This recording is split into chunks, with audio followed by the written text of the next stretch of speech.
My name is Mary Rose Kent, and I'm a water priestess. I am traveling the world following my intuition in hopes to inspire other people to truly understand and see that you're everything you ever needed to be, and that you can make yourself your own business through online branding and following the breadcrumbs, the trails that are left for you through all the synchronicities and sacred messages that are just trying to reach you that maybe you can't see when you're wearing too many hats or too many masks.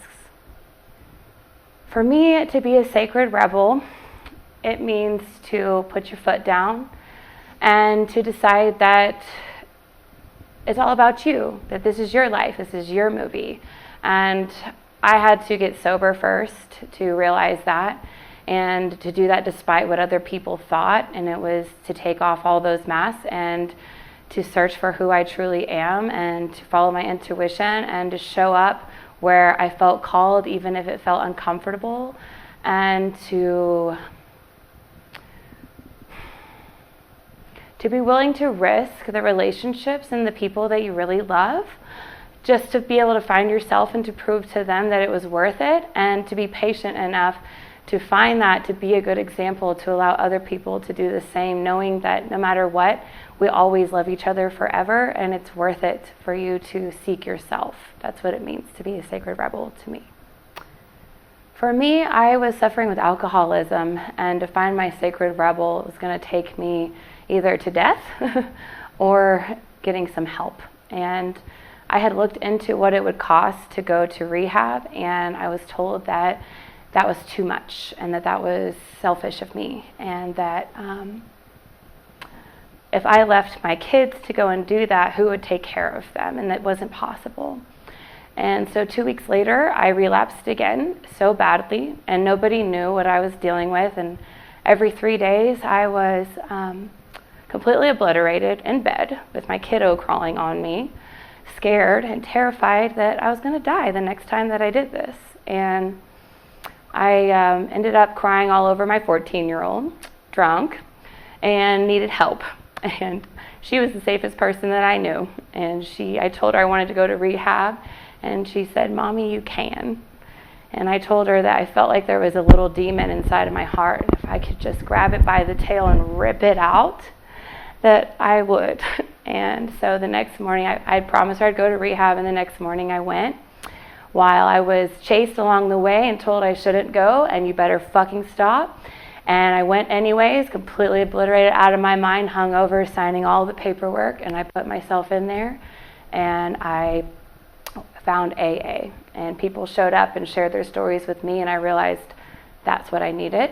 I left the rehab program within 10 days and went to AA and didn't miss a meeting, and found community and a safe place to go every day where I could be myself, and I could breathe, and I could share my story, and I could remove shame, and I could cry, and I could relate, and I could make friends. And it meant everything to start making coffee for those people.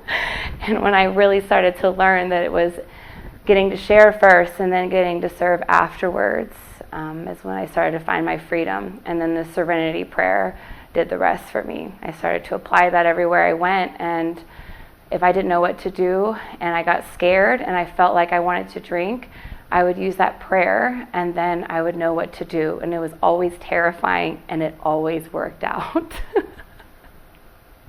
The most influential and powerful sacred rebel that has inspired me is Stephanie Urbina Jones.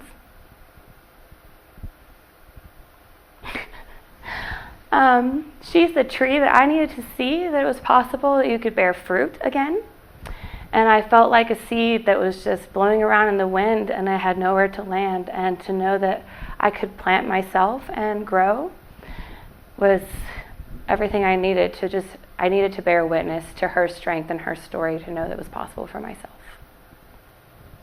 My experience with working with Freedom, Folk, and Soul has been more than transformative. It has allowed me to go back deep down inside myself, and I had actually stopped growing at the age of 7 in my first trauma, and had no idea that I left myself on the beach at 7 years old, where I grew up on the lake. And to reconnect with her and allow her to be free and to know that all the magic she experienced was completely possible to experience all over again in life is where I needed to start.